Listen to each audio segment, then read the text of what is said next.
కానీ అసలు వినాయక చవితి వస్తే చాలా హ్యాపీ ఫీల్ అవుతానండి. ఎందుకంటే అన్నప్రసాదాలు ఎక్కడ పడితే అక్కడ చేస్తూనే ఉంటారు, చాలా మందికి భోజనం పెడుతుంటారు. అది చాలా సంతోషమైన విషయం. వాళ్ళు భక్తితో చేస్తారో లేకపోతే శ్రద్ధతో చేస్తారో కానీ అక్కడ తిన్న టేస్ట్ మాత్రం ఎక్కడ రాదండి.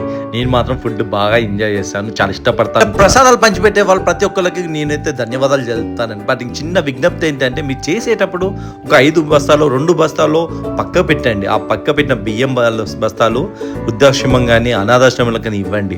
వాళ్ళు ఇక్కడికి రాలేరు కాబట్టి ఒక 2 నెలలు వాళ్ళు గడిచిపోతాయి.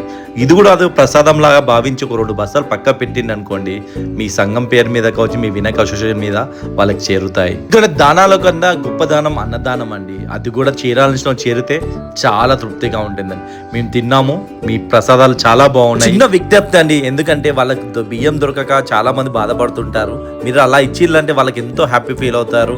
మీరు చేసే పుణ్యం కూడా మీకు దక్కుతుంది. ఒకసారి జై బోలో గణేష్ మహారాజ్ కి.